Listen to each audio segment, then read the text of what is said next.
야담 이야기. 머스민 돌쇠가 이것을 탐하다 결국 옛날에는 뇌물로 배 채우는 벼슬아치가 왜 그리 많았던지 떵떵거리며 행색깨나 하는 벼슬아치 치고 매관매직 안 하는 이가 드물었을 정도니 참 한심한 일이었습니다. 옛날이라고 청빈한 벼슬아치가 없었겠나만 그런 사람 이야기보다 토색질하는 벼슬아치 이야기가 더 많으니 이 이야기도 그런 이야기니 어디 한번 들어보시기 바랍니다. 옛날 저 시골 어느 고을에 돈깨나 가진 돌쇠가 살았습니다. 평생 농사짓고 장사하고 할 일 못할 일 안 가리고 돈을 벌었습니다. 아니 할 말로 개같이 번 거였습니다. 그렇게 돈을 벌어가지고 한 3천석 지기를 했는데 말년이 되니 생각이 달라지는 거였습니다. 에잇, 남들도 다 돈으로 벼슬 산다 하니 나도 어디 이 돈으로 벼슬이나 하나 사볼까 이렇게 작정했던 것입니다. 그래서 한 천석 지기 뚝 떼어 팔아서 돈을 마련해 바리바리 싣고 서울로 올라갔습니다.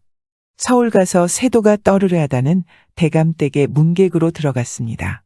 가지고 온 돈바리를 내놓으며 대감 이거 받으시고 어디 조그만 고을살이 하나 줍시오 라고 말하니 돈으로 벼슬 사는 놈이나 팔아먹는 놈이나 다 한통속이니 체면이고 뭐고 가릴 게 뭐 있겠습니까? 장터에서 물건 흥정하듯 대감은 웃으면서 내 한번 알아보지. 이렇게 되니 그 집 문객으로 날마다 사랑방에서 먹고 자면서 벼슬 줄 때까지 기다릴 수밖에 없었습니다. 그렇게 벼슬 사러 온 놈이 어디 한둘인가.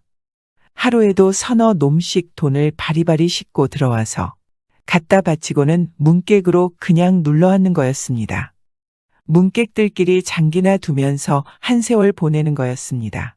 그중 돈을 좀 많이 갖다 바친 놈은 일찍 벼슬을 얻어나가고 적게 바친 놈은 한 1년 기다려보고 소식이 없으면 제풀에 욕이나 바가지로 퍼붓고 물러나든가 아니면 배짱 내밀고 3년이고 4년이고 죽치다가 대감이 그만 지긋지긋해서 한 짜리 주면 받아가든가 뭐 그러는 거였습니다.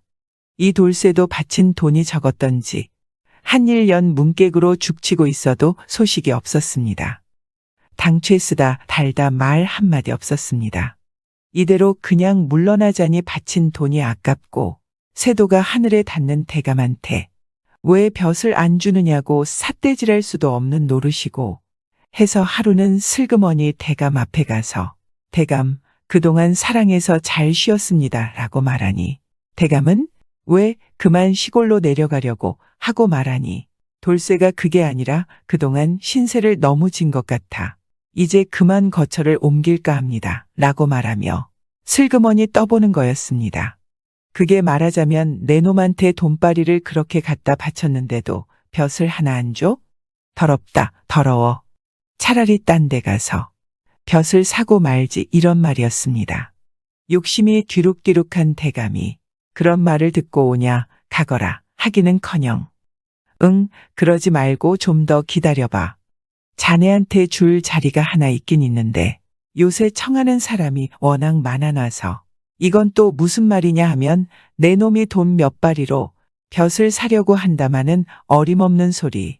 돈바리가 줄을 섰으니 생각이 있으면 좀 더 가지고 와. 이런 뜻이었습니다. 그래서 이 사람이 시골집에 기별을 해서 돈을 더 올려보내라 했습니다.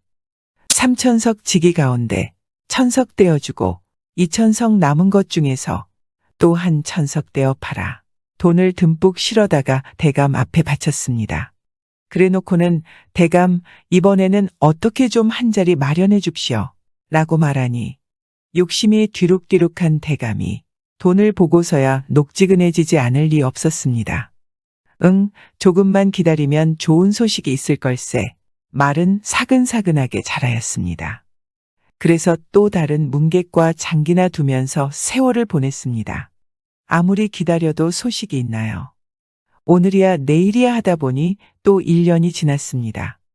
그래서 이 돌쇠가 다시 대감 앞에 가서 대감 그동안 잘 쉬었습니다 라고 말했습니다. 어떻게 나오나 보려고 그랬는데 아닌 게 아니라 또 붙들며 그러지 말고 조금만 더 기다려봐. 자리는 적고 사람은 워낙 많아서 요새는 좀 힘드네. 돈을 더 갖다 달라는 말이었습니다. 돌쇠는 에라 모르겠다 하고 시골에 기별을 해서 나머지 천석지기를 다 팔아서 평생 모은 걸 몽땅 팔아 갖다 바쳤습니다. 대감, 이게 제 전 재산입니다. 늙어 죽기 전에 작은 고을이라도 하나 줍시오. 라고 말하니 대감은 걱정 말고 기다려봐. 라고 말해서 또 사랑에 처박혔습니다. 또 다른 문객과 장기나 두면서 기다리는 거였습니다. 그렇게 한 달이 가고 두 달이 가고 1년이 지나도 감감무소식이었습니다. 이 사람이 그만 슬그머니 부하가 났습니다. 남의 돈을 먹었으면 가품을 해야지. 이건 뭐 밑 빠진 독에 물 붓기나 매일반이었습니다. 대감을 찾아가서 대감 더 못 기다리겠습니다. 이만 시골로 내려갈랍니다. 라고 말하니 그러면 좋은 말로 붙들고 미안하다든지 좀 더 기다려보라든지 할 줄 알았는데 그래 그럼 잘 가게 이러고 마는 거였습니다. 이제 이 사람한테는 더 얻어먹을 게 없다는 걸 알고 그러는 거였습니다. 그래서 어쩔 수 없이 돌쇠는 할 일 없이 그 집을 나왔습니다. 나와서 가만히 생각해 보니 참 분통이 터지는 거였습니다. 평생 모은 3천석 지기를 그놈의 대감 입에다 다 털어놓고서 빈손으로 내려가자니 억장이 무너졌습니다. 에그, 내가 벼슬에 환장해서 요 모양 요 꼴이 되고 말았구나. 털레털레 내려오다 보니 노자는 똑 떨어지고 배는 고픈데 마침 길가 오두막에 웬 허연 노인이 참외를 한 소쿠리 담아놓고 앉아있는 것입니다. 배는 고프고 목은 마르니 그 참외가 곧 입에 들어오는 것 같았습니다. 그래서 돌쇠가 노인장 거 참외 하나만 얻어먹읍시다. 라고 말하니 노인이 그러시오. 그런데 이 참외는 거저 먹을 수는 없고 한 가지 일을 하고 나서 먹어야 하오. 무슨 일을 하라는 거요? 이 참외망태를 한번 뒤집어 써보시오. 그러면 알게 될 거요. 참외망태 뒤집어 쓰는 일이야 뭐 힘들 게 있나. 훌렁 뒤집어 썼습니다. 그랬더니 아 이게 웬일이야. 망태가 스르르 몸에 달라붙더니 그만 제 몸이 돼지 몸이 돼버렸습니다. 돼지가 돼서 말을 해도 꿀꿀꿀꿀 소리밖에 안 나왔습니다. 허허, 이 망태는 보통 사람이 쓰면 아무 일이 없으나 욕심 많은 사람이 쓰면 돼지가 되는 건데 당신은 욕심이 좀 많았나 보오. 벼슬자리 하나 얻으려고 3천석 살림을 다 팔아치웠으니 벼슬 욕심이 많기는 많았지. 욕심만 많은 게 아니라 속도 시꺼맸던 거였습니다. 벼슬을 하고 싶으면 과거를 보든지 해야 할 것을 대감한테 뇌물이나 먹이고 벼슬을 구했으니 돼지가 돼도 싸지싸. 이 사람이 가만히 생각해보니 후회가 막심했습니다. 벼슬 욕심 때문에 살림은 거덜났고 몸은 돼지가 됐으니 이게 무슨 꼴이야. 그래서 부끄러운 것도 모르고 엉엉 울어댔습니다. 그러니 그게 뭐 사람 울음소리로 들리겠나요? 돼지가 꿀꿀꿀꿀 하고 우는 소리로만 들리는 거였습니다. 노인은 혀를 끌끌 차더니 당신 욕심 때문에 돼지가 됐으니 이제부터는 모든 일이 당신한테 달렸어. 나는 이만 가오. 하고 바람같이 어디론가 가버리는 거였습니다. 이 사람 혼자 오두막에 남아서 밤새도록 꿀꿀꿀꿀 하고 울다 보니 하루가 지났습니다. 에라, 돼지가 됐건 말건 배가 고프니 참외나 실컷 먹고 죽든지 살든지 하자. 이렇게 생각하고 노인이 남겨둔 참외를 실컷 먹었습니다. 그랬더니 이게 웬일인가요? 참외를 한 개 한 개 먹을 때마다 사람 모습이 조금씩 돌아오는 거였습니다. 두어 개 먹었더니 얼굴이 사람이 되고 서너 개 먹었더니 몸통이 사람이 됐습니다. 대여섯 개를 먹었더니 팔다리까지 사람이 다 됐습니다. 사람이 다 되니까 망태가 허물 벗겨지듯이 스르르 벗겨져서 땅에 툭 떨어지는 거였습니다. 옳거니 이제 이걸 제대로 씌울 사람을 찾아가자. 이 돌쇠가 그 길로 몸을 돌려 서울로 올라갔습니다. 올라가서 대감 집에 떡 가서는 대감님 저 왔습니다. 라고 말하니 대감이 놀라서 아 시골 내려간다더니 왜 돌아왔어? 라고 말하니 가다 보니 서운해서 며칠만 더 묵고 가려고 왔습니다. 하고 대답하였습니다. 그럼 그렇게 해라고 대감이 말하니 며칠 묵으면서 기회만 보다가 하루는 대감이 잠든 틈을 타서 가만히 망태를 뒤집어 씌웠습니다. 욕심 많은 사람이 있으면 돼지가 되는 망태니까 뭐 볼 것이 있나요? 뒤집어 씌우자마자 효험이 나타나는 거였습니다. 금방 돼지가 된 거였습니다. 한참 뒤에 대감이 잠에서 깨보니 아, 이런 병고가 있나. 자기가 돼지가 되어 있는 거였습니다. 이게 뭐야? 내가 왜 이렇게 됐어? 하고 소리를 질러도 꿀꿀꿀꿀 하는 소리밖에 안 나니 참 기가 막히는 거였습니다. 아, 돼지가 되어서 어딜 나갈 수가 있나. 그냥 방구석에 틀어박혀서 꿀꿀거리고 있었습니다. 이때 돌쇠가 슬쩍 방에 들어가서 대감, 이게 웬일이십니까? 어쩌다가 이 지경이 되셨습니까? 하니 대감이 뭐라고 대답을 하는지 꿀꿀 소리가 진동을 하니 진정하십시오. 제가 이런 병에 잘 듣는 약을 알고 있사온데 약값이 좀 비쌉니다. 대감께서 아시다시피 저는 이제 무일푼이니 약값을 좀 주시면 구해오겠습니다. 대감이 들으니 이렇게 반가울 때가 없었습니다. 돼지가 되어서도 동괴는 잘 챙겨놨던지 돈을 몇 발이 주는데 그게 자기가 천석지기 팔아갔다 바친 돈이었습니다. 그 돈을 받고 참외를 2억에 사다가 으깨어 약탕기에 담아 먹였습니다. 그랬더니 얼굴이 사람으로 돌아왔는데 주신 돈만큼 약을 샀더니 효험이 그것밖에 없군요. 약값을 좀 더 주시면 더 사다 바치겠습니다. 라고 말하니 대감은 알았다며 또 돈을 주었습니다. 돌쇠는 돈 몇 바리를 받아가지고 참외 2억개를 먹이니 이번에는 몸통까지 사람이 됐습니다. 그런데 아직 4다리가 돼지 다리였습니다. 이제 조금만 더 약을 쓰면 되겠습니다. 라고 말하니 나머지 돈도 다 받았습니다. 자기가 갖다 바친 돈을 도로 다 찾은 거였습니다. 그러고 나서야 참외를 더 먹여서 8다리까지 사람으로 만들어줬습니다.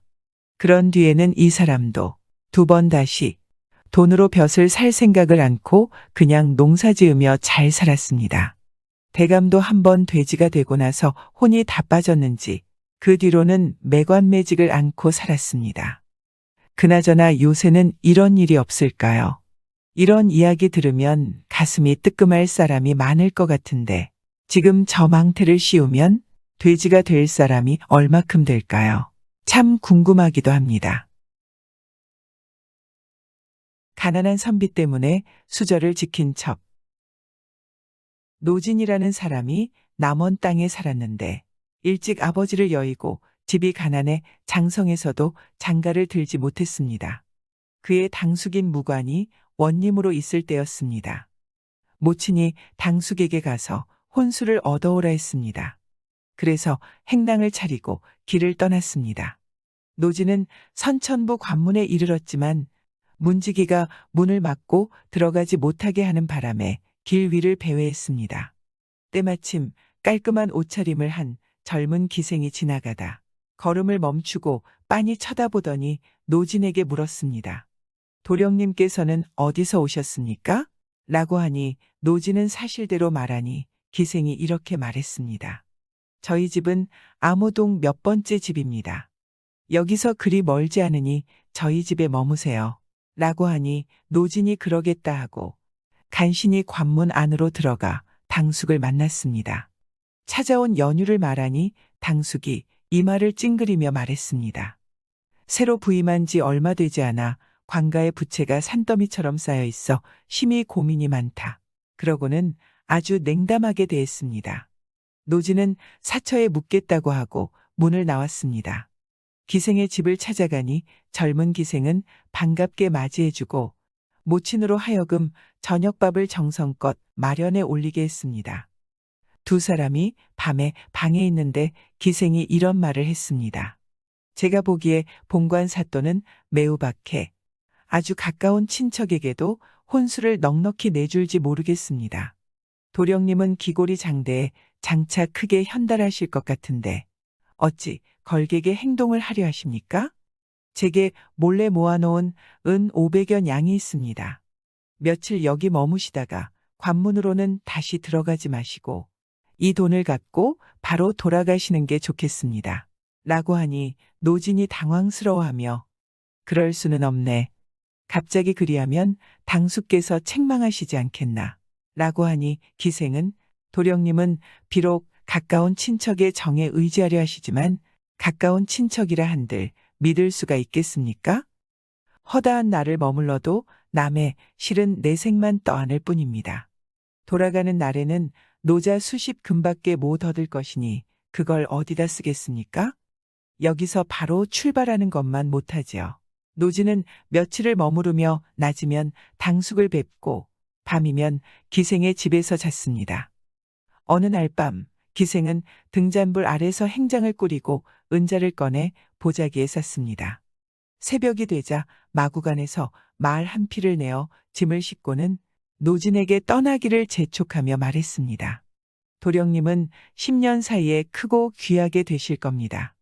저는 몸을 깨끗이 하며 그날을 기다리겠습니다.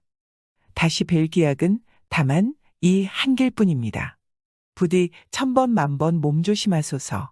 기생이 눈물을 뿌리며 문 밖으로 나갔습니다. 노진은 어쩔 수 없이 당숙에게 작별 인사도 하지 않고 길을 떠났습니다. 날이 밝은 뒤 본관 사또는 노진이 돌아간 사실을 전해 듣고 그가 서둘러 떠난 것을 이상하게 여겼습니다. 하지만 속으로는 돈을 낭비하지 않게 된 것을 다행스럽게 여겼습니다. 노진은 집으로 돌아와 은자를 써서 장가를 가고 또 산업을 경영하니 옷과 음식이 구차하지 않게 되었습니다. 또한 마음을 굳게 먹고 과거 공부를 하니 4, 5년 뒤 급제에 임금의 신임을 받았습니다. 노진은 얼마 안 가 암행어사로 관서 지방을 살피게 되었습니다. 제일 먼저 기생의 집을 찾아가니 기생의 모친이 혼자 있었습니다. 모친은 노진을 살피더니 얼굴을 알아보고는 그의 옷자락을 부여잡고 울며 말했습니다. 어르신을 보내드린 그날 제 딸은 어미를 버리고 어디론가 도망을 갔죠. 벌써 몇 년이나 되었습니다. 늙은 몸이 밤낮 그 생각에 눈물 마를 날이 없었나이다. 노진은 망연자실했습니다. 그리고 생각했습니다. 내가 여기까지 온 건 오로지 그 사람을 만나기 위해서였다. 지금 그 그림자조차 찾을 길이 없으니 심장과 간이 다 떨어지는 듯하구나. 하나 그 사람은 분명 나를 위해 자취를 감추었을 테지. 그러고는 다시 물었습니다. 노친의 따님이 떠난 뒤로 들은 소식은 아무것도 없소?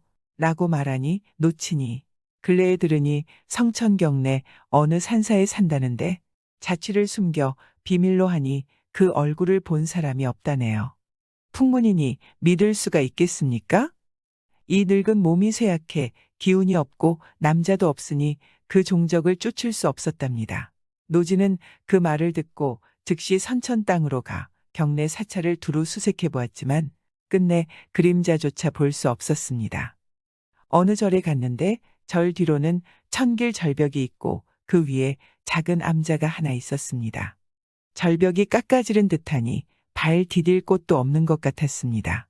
노진은 담쟁이 덩굴을 부여잡고 간신히 기어 올라갔습니다. 스님이 서너 명 있어 물어보니 이렇게 대답했습니다. 4, 5년 전 20살쯤 되어 보이는 한 여자가 와서 절에서 제일 높은 수행승에게 은자를 조금 주며 아침 저녁 비용으로 삼게 했나이다. 그러고는 부처님 자리 아래에 있는 탁자에 엎드려 머리를 풀어헤쳐 얼굴을 뒤덮은 채 지내고 있죠. 아침 저녁 밥은 창틈으로 넣어주니 대소변을 볼 때만 잠시 문을 나왔다가 곧 다시 들어갑니다. 이런 지 벌써 몇 년이나 되었어요. 소승들은 그 사람을 모두 보살이나 생불이라고 여겨 감히 가까이 다가갈 수도 없었나이다. 노지는 속으로 그녀가 그 기생임을 알아차리고 수자 스님으로 하여금 창틈으로 말을 전하게 했습니다. 남원 노도령이 낭자를 만나러 여기 와 있는데 어찌 문을 열고 나와 맞이하지 않소? 라고 스님이 말하니 기생이 스님에게 물었습니다. 노도령이 오셨다면 급제하셨나요? 못하셨나요? 노진께서 급제하고 이곳에 암행어사로 오셨다오. 그녀가 다시 말했습니다. 첩이 이처럼 몇 년이나 자취를 감추고 고초를 감내한 건 오로지 낭군을 위한 것이었으니 어찌 흔쾌히 즉시 나가 맞이하고 싶지 않겠습니까? 하나 여러 해 묵은 귀신 같은 몰골로 장부 어르신을 뵐 수는 없습니다. 저를 위해 10여 일만 기다려 주신다면 첩이 삼가 마땅히 묵은 때를 다 씻고 단장해 본 모습을 되찾고서 만나 뵙겠습니다. 라고 말하니 스님은 노진에게 가서 이 말을 전달해 줬습니다. 노진은 그 말을 따라 좀 더 머물렀습니다. 10여 일이 지나자 여인이 곱게 화장하고 화려하게 꾸민 채로 나와 아련했습니다. 서로 손을 잡으니 희비가 교차했습니다. 그곳 스님들도 비로소 그 내력을 알고 모두 감탄했습니다. 노진이 관가의 기별에 가마와 가마꾼을 빌렸습니다. 그리고 그녀를 선천으로 태워보내니 모친과 상봉할 수 있었습니다. 노진은 일을 끝내고 복명하고 나서 다시 가마를 보내 기생을 데려와 함께 살았습니다. 죽을 때까지 사랑이 깊었다 합니다. 첫눈에 반한다는 말이 이 말인 것 같습니다. 얼마나 좋아했으면 전 재산을 주고 정조를 지킨다고 절에서 지냈을까요? 그것도 첩으로 들어가서 산다는 게 대단하네요. 결국에 그 사람만을 바라보고 살고 싶었던 것 같습니다. 수절과부가 머슴과 눈이 맞자 서방님 죽을 죄를 옛날 옛적에 한 마을에 대문이라는 사람이 있었습니다. 대문은 과부 어머니가 수절을 지키지 못하고 머슴과 눈이 맞아 낳은 자식이었는데 때마침 남편이 죽은 지 10달후 낳은 자식이라 시아버지 집안에서는 아들의 자식으로 생각했습니다. 그런데 대문은 과부의 남편과 다르게 욕심이 많았습니다. 존벌레처럼 할아버지의 재력을 이용해 벼슬아치들과 짜고 들어 자기 밭을 늘리는 수법으로 남의 밭을 차지하였습니다. 하여 그의 집밭은 굴릴수록 커지는 눈덩이처럼 해마다 늘어만 갔으며 다른 사람들의 밭은 해마다 줄어만 들었습니다. 이 일로 하여 백성들은 여러 번 송사를 했지만 대문이가 관인들을 업고하는 일이라 성사하지 못했습니다. 그러니 백성들은 그저 제 땅을 떼우지 않으면 안 되었습니다. 대문이가 밭을 늘리고 부자가 되어간다는 소문은 하늘에 계시는 옥황상제에게까지 전하여 갔습니다. 하루는 옥황상제가 대문이가 어떻게 재물을 모으게 되었는가를 알아볼 의향으로 천신을 영하여 대문을 데려오게 하였습니다. 옥황은 높직한 옥좌에 앉아서 천신에게 끌려온 대문을 보고 물었습니다. 내가 어떻게 부자로 되었는가를 바른대로 아뢰어라. 반마디 거짓도 용서 없으니 속이지 말고 말할지어다. 옆에 서 있던 천병신장들은 눈을 부릅뜨고 왕의 호령에 응하여 대문을 보았습니다. 대문은 고양이 앞에 선 생쥐처럼 발발 떨며 벼슬아치들을 등에 업고 밭을 늘리는 방법으로 재산을 모았다는 것을 고지곳대로 말하였습니다. 이 말을 듣고 난 옥황은 천둥같이 노하여 호령하였습니다. 내 이놈, 내가 감히 인간 세상에서 그런 나쁜 짓을 한단 말인고, 여봐라. 저 녀석을 12층 지옥에 쳐넣어 살지도 죽지도 못하게 할지어다. 라고 말하니, 이라며 천병신장은 대답하였습니다. 우르르 달려든 천병신장들은 대문을 꼼짝 못하게 붙잡고 개돼지처럼 끌어갔습니다. 대문은 끌려가면서 빌고 또 빌었습니다. 자비하신 옥황께서 널리 용서하여 주옵소서. 제가 인간 세상에 내려가면 죄를 말끔히 씻어버리겠으니 한 번만 용서하여 주옵소서. 라며 대문이는 빌고 또 빌었습니다. 그러자 옥황상제는 잠시 생각을 하더니 천병신장에게 말했습니다. 얘들아, 그 놈을 끌어오너라. 다시 옥황 앞에 엎드린 대문은 손이야 발이야 하고 계속 빌었습니다. 꼭 죄를 씻겠으니 자비심을 베풀어 죄인을 살려주옵소서. 라고 옥황상제에게 빌면서 말하니 옥황상제도 알았다는 듯이 내가 죄를 씻겠다 하니 돌려보내겠다. 하지만 하늘에서는 인간 세상을 송금보듯 내려다보니 다시 나쁜 짓을 하면 용서 없으리라. 얘들아, 대문을 놓아보내라. 천신이 대문이를 데리고 인간 세상에 내려와 보니 대문의 집에서는 대문이가 죽었다고 하면서 시체를 묻어버렸습니다. 천신은 하는 수 없어 대문의 집에 있는 암소에게 대문에 혼을 넣어주고 하늘로 올라갔습니다. 그때로부터 암소는 새끼를 베어 다리 차서 숫송아지를 낳았는데 온몸은 새까만 털이지만 유독 갈비뼈에 흰 털로 대문이라는 글자가 뚜렷이 찍혀 있었습니다. 대문의 아들은 소를 애지중지 키우며 아버지가 남겨놓은 재산을 가지고 또 벼슬아치들에게 달라붙어서 밭을 늘리고 있었습니다. 세월은 흘러 대문 송아지는 힘골 쓰는 큰 소로 잘 컸습니다. 헌데 봄에 멍에를 메워 자가 밭을 갈 때는 그렇게 순순히 말을 잘 듣던 소가 뺏었던 남의 밭을 점하게 되니 죽어라도 말을 듣지 않았습니다. 그렇다고 아버지 이름이 박혀 있는 소를 때릴 수도 없어 아들은 갖은 애를 다 썼습니다. 하지만 결국에는 남의 밭 한이랑도 점하지 못하였습니다. 하는 수 없이 소를 끌고 집으로 돌아온 그는 장밤 뜬 눈으로 궁리하였으나 뾰족한 수가 생각나지 않았습니다. 이튿날에도 사흘날에도 여전히 소는 남의 밭에 들어서지 않았습니다. 엄한 가풍이 있어 효자 되었노라고 자랑하던 아들은 어쩌는 재간이 없었습니다. 날이 가고 달이 가서 무더운 여름도 가고 황금물결 설레이는 가을이 왔습니다. 성가을하여 추수를 시작하자 대문소는 매일같이 수레를 끌고 부지런히 곡식을 실어들이었습니다. 그런데 이상하게도 자기 밭에 곡식을 실을 때는 순수히 말을 잘 듣던 소가 뺏었던 밭에 곡식을 실을 때에는 곡식 수레를 끌고 한사코 옆에 붙은 원래 밭주인 집으로 가는 것이었습니다. 아라리 여문 곡식을 남의 집으로 끌고 가는 대문소 때문에 대문의 아들은 앞에서 코를 끌어당기고 회초리로 치면서 자기 집으로 가려고 애를 썼으나 허사였습니다. 소는 수레를 끌고 밭주인네 집 곡식 저장소 옆에 가서더니 네 발을 디디고서 곡식을 다 부리울 때까지 끄떡하지 않았습니다. 대문의 아들은 화가 상투미까지 치밀었으나 하는 수 없이 주인에게 말하였습니다. 여보게, 내가 다른 수레를 가지고 오겠으니 곡식을 다치지 말게.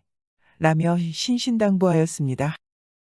하루 동안 소와 싸우니 기진맥진한 대문의 아들은 저녁을 먹자 자기도 모르게 자리에 쓰러져 잠들었습니다.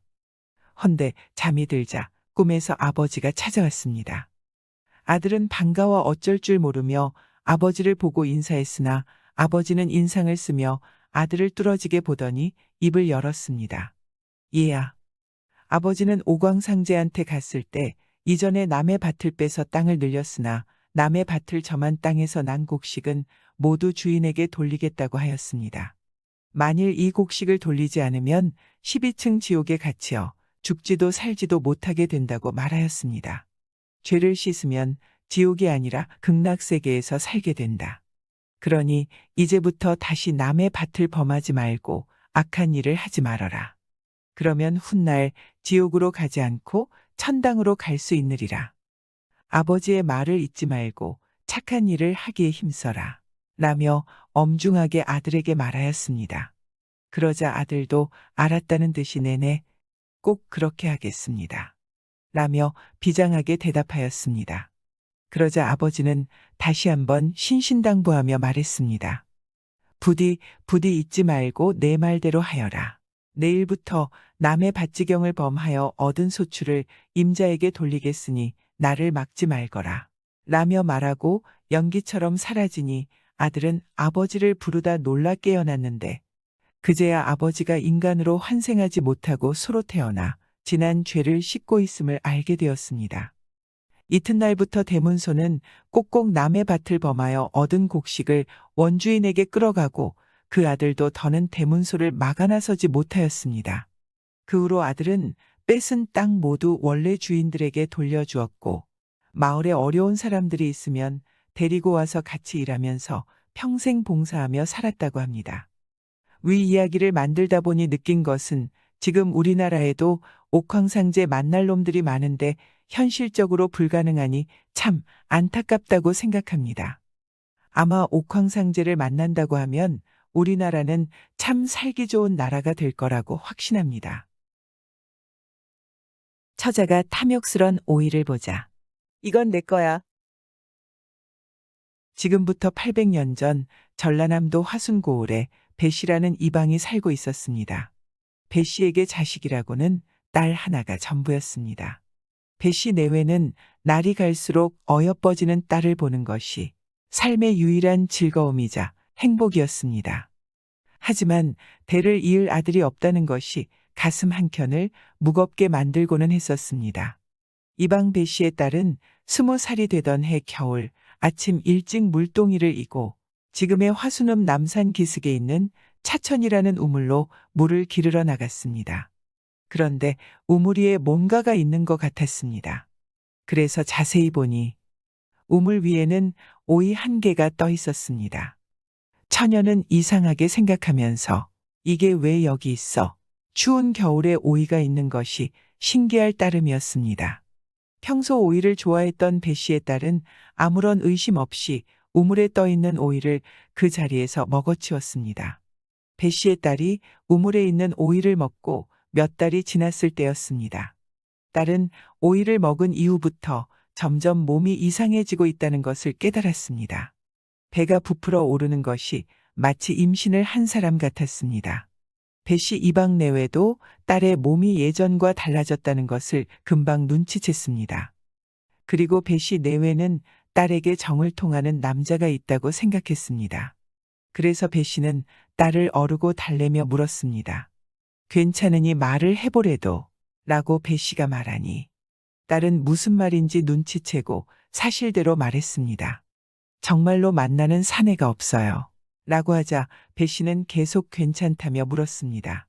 아비는 누구라도 괜찮으니 말을 해보거라. 있어야 말씀을 드리지요. 딸은 답답한 마음에 배 씨에게 차천에 물을 기르러 갔을 때 얘기를 들려주었습니다. 우물에 떠있는 오이를 먹고 이렇게 되었어요.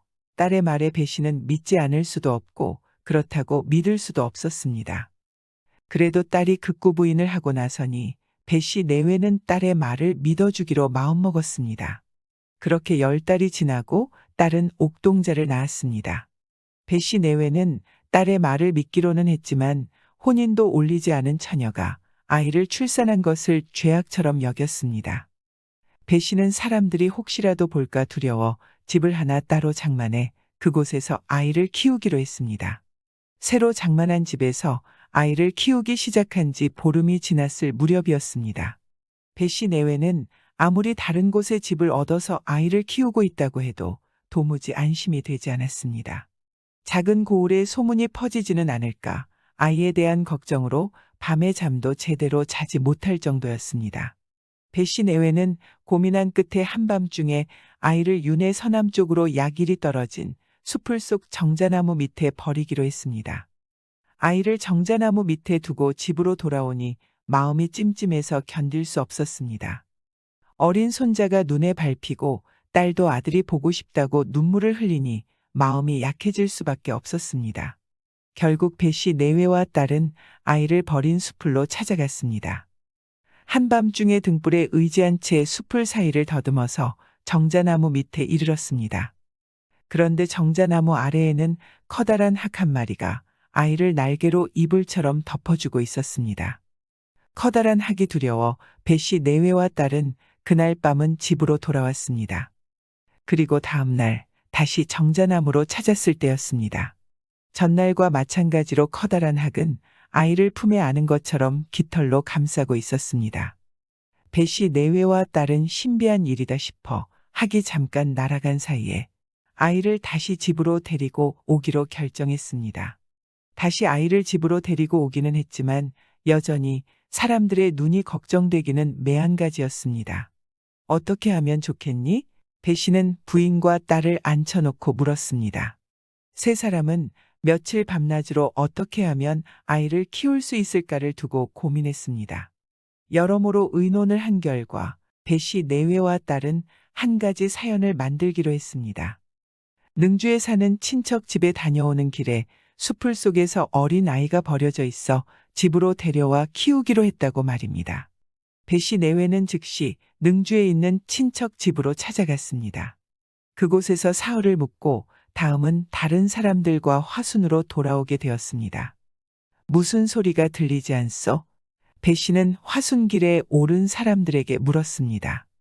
무슨 소리가 들린다고 그럽니까? 사람들은 아무런 소리도 들리지 않는다고 했지만 배 씨는 이미 계획했던 대로 아이를 찾아야만 했습니다. 배 씨는 사람들에게 아이의 울음소리가 들린다고 우겼습니다. 분명 저쪽에서 소리가 들린단 말입니다. 배 씨는 사람들을 뒤에 두고 숲을 속으로 걸어 들어갔습니다. 그리고 처음 아이를 버렸던 정자나무에 도착했을 때였습니다. 아이는 포대기에 싼 채로 나무 밑에 눕혀져 있었습니다. 이것 보시오. 배 씨는 놀란 척 연기를 하며 크게 소리쳤습니다. 누가 이런 몹습 짓을 한단 말이오. 사람들은 나무 아래 버려진 아이를 보며 욕을 하기 시작했습니다. 딱한 것을 어쩌면 좋을까. 우리 집에는 아들이 없으니 내가 데려가 돌봐줘야겠습니다. 배 씨가 말을 하자 같이 있던 사람들도 그렇게 하는 것이 좋겠다며 동조하고 나섰습니다. 이로 배 씨 내외는 마을 사람들에게 떳떳하게 아기를 키울 수 있게 되었습니다. 그리고 아기가 10살이 되었을 때였습니다. 하루는 보조국사라고 하는 중이 배 씨의 집에 시주를 받으러 찾아왔습니다. 마당에서 놀고 있는 아이를 보며 중이 말했습니다. 아이의 명이 그리 길지 못할 것입니다. 배 씨는 놀라서 아이가 오래 살 수 있는 방도를 물었습니다. 아이를 내게 주시면 액을 씻어버리고 훌륭하게 공부를 가르쳐 후일 다시 돌려보내겠습니다. 배 씨 내외는 고민이 깊었습니다. 어떻게 데려와 키우게 된 아이인데 명이 짧다고 하니 걱정이 될 수밖에 없었습니다. 결국 배 씨 내외는 아이를 보조국사가 데리고 가는 것을 허락했습니다. 부디 잘 돌봐주십시오. 배 씨는 보조국사에게 아이를 잘 돌봐달라는 뜻으로 시주도 많이 해주었습니다. 아이를 데리고 간 보조국사는 학문과 도수를 열심히 가르쳐 주었습니다. 보조국사는 본인의 자식처럼 아이를 위해 모든 열정을 쏟았습니다. 보조국사의 가르침 속에서 아이는 후일 국사가 되었는데 바로 그분이 진각국사입니다. 옛날 이야기에는 무언가를 먹고 자식을 낳다느니 이런 이야기가 많이 있죠. 신라를 건국한 박혁거세도 알에서 태어난 걸로 유명한데 옛날에는 이런 인물의 탄생을 우상화시키기 위해서 이런 말을 많이 만들었던 것 같습니다. 지금도 이런 영웅담을 만드는 곳이 있죠. 북한의 경우 김일성이나 김정일의 일화로 사람들로부터 신격화시키기 위해 이런 말도 안 되는 일화를 만들었다고 합니다. 그래서 아직도 북한 주민들은 이를 믿는 사람들이 많다고 합니다. 거지처녀와 잠을 자는데 밤마다 야릇한 향기가. 이번 이야기는 역사적인 인물의 출생에 관한 이야기인데 역시 옛날에는 특정 인물에 대해 참 우상화시키는 것이 유행했던 것 같습니다. 경상도 합창의 한 마을에 집안이 몹시도 부유한 노인이 살고 있었습니다. 노인의 집안은 대대손손 덕망이 높은 집으로 소문이 나 있었습니다. 더군다나 노인 역시 정이 많고 사람들에게 베푸는 것을 좋아해 마을 사람들에게 군자님이라는 호칭으로 불렸습니다. 어느 추운 겨울날이었습니다. 그날은 눈보라가 굉장히 매섭게 몰아치는 날이었습니다. 노인은 사랑채에서 책을 읽고 있었습니다. 독서를 하는 노인의 귓가로 시끌시끌한 목소리가 들려왔습니다. 노인은 무슨 일인가 싶어 장지문을 열었습니다. 문을 열고 밖을 보니 대문 앞에 처량한 모습의 여자 거지가 구걸을 하고 있는 게 보였습니다. 노인 집에서 일을 돕는 하인과 거지는 실랑이를 펼치고 있었습니다. 하룻밤만 재워주세요. 너무 추워서 그래요. 거지의 꼴은 심각할 정도로 추한 모습이었습니다. 옷은 누더기에 여기저기 찢어져 있었고 찢어진 옷틈 사이로 드러난 살과 얼굴은 온통 부르트고 골마 터져 있었습니다. 차마 눈을 뜨고 보기 힘든 지경의 몰골이었습니다. 썩거지래도 노인 집안의 하인 중 한 명이 소리쳤습니다.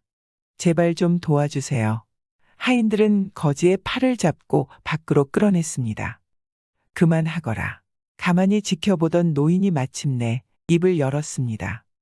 노인은 여자 거지의 신세가 하도 딱하고 가련하기도 하여 온정을 베풀어 주기로 마음먹었습니다. 행랑 부엌에 가서 쉬게 하거라. 몰골도 말이 아닌데 이런 날 밖에서 자다가 무슨 변이라도 당하면 어쩌겠느냐. 하인들은 하는 수 없이 노인의 말을 따랐습니다. 거지를 헛간의 부엌 한 구석에 데려다 주었습니다. 노인의 명에 따라 하인들은 거지에게 밥도 내어주었습니다. 추워서 죽겠습니다. 부엌에 있던 거지가 소리쳤습니다. 노인은 어차피 집에 들였으니 오늘 밤이라도 편히 쉬게 해주는 게 좋겠다 싶었습니다. 노인은 거지를 사랑채로 들였습니다. 거지를 따뜻한 아랫목에서 자게 하고 노인은 이불을 윗목에 깔고 잠을 청했습니다. 따뜻한 기운이 거지의 몸에 스며들자 고약한 냄새가 방 안 가득 퍼졌습니다. 숨을 쉬기 힘들 정도로 거북한 향이었습니다. 그래도 노인은 아무런 내색도 하지 않고 냄새를 참으며 잠을 청하기 위해 노력했습니다. 불쌍한 것이 오늘 밤이라도 잘 자면 다행이지 않겠나. 노인은 속으로 거지의 사정을 딱하게 생각해 주었습니다. 슬며시 잠이 들었던 노인은 새벽이 되어서 잠깐 잠에서 깼습니다. 잠에서 깬 노인은 아랫목에서 자고 있던 거지가 사라져버린 것을 알게 되었습니다. 그리고 다음 날 여자 거지는 노인의 집으로 다시 찾아왔습니다. 거지의 꼴은 전날 찾아왔을 때보다 더욱더 흉측한 모습을 하고 있었습니다. 안으로 들이거라. 노인은 하인들을 시켜 거지를 안으로 들였습니다. 노인은 어제와 마찬가지로 사랑채의 아랫목에 자리를 거지에게 내주었습니다. 새벽에 노인이 눈을 떴을 때 여자 거지는 또 다시 사라지고 없었습니다. 다음 날 세 번째로 거지가 노인의 집으로 찾아왔습니다. 이날 거지는 온몸이 썩어 문드러진 것처럼 진물이 흘러나왔고 냄새도 지독해 곁에 갈 수조차 없었습니다.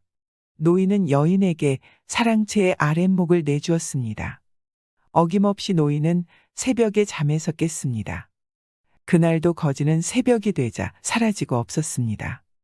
그런데 거지가 누워있던 자리에는 하늘에서 내려온 선녀 같은 아리따운 여인이 그 자리를 지키고 앉아 있었습니다.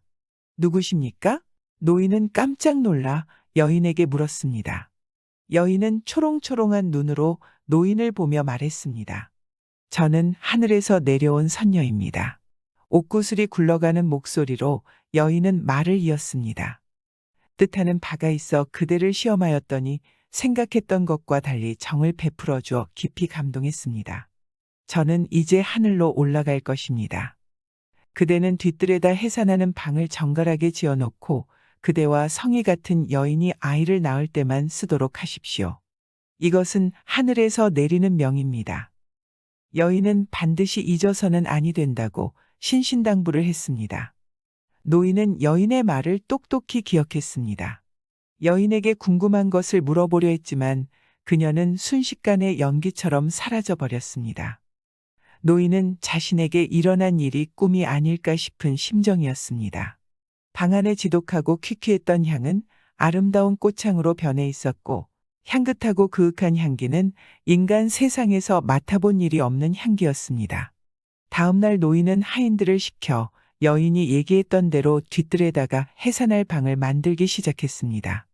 당장 아이를 가진 여인은 없었지만 노인은 하늘에서 내려왔다는 그녀의 말을 믿고 기다려 보기로 했습니다. 몇 달 후 노인의 큰 며느리가 임신을 하게 되었습니다. 큰 며느리는 노인이 지어놓은 해산방에 들어갔지만 며느리는 원인을 알 수 없는 병에 걸려 심하게 고생을 했습니다. 어떻게 이런 일이 있단 말인가? 노인은 여인의 말을 믿은 것이 실수는 아니었을까 고민이 됐습니다. 그리고 다시 얼마 후였습니다.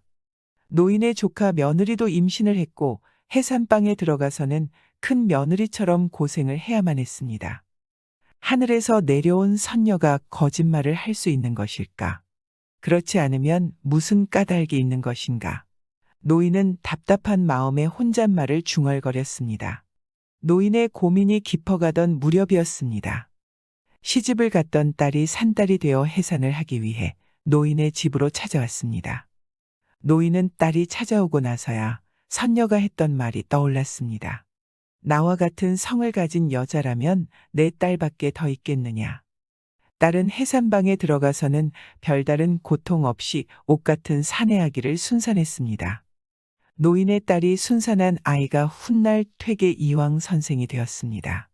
퇴계 이황 선생의 이름은 후세에까지 널리 퍼졌지만 해산방을 만든 노인의 이름은 알려지지 않았습니다.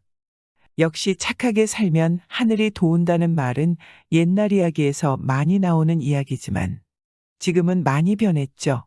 착하게 살면 오히려 당할 수 있으니 그냥 모른 척해야 한다는 것인데 어찌 보면 맞는 말일 수 있습니다.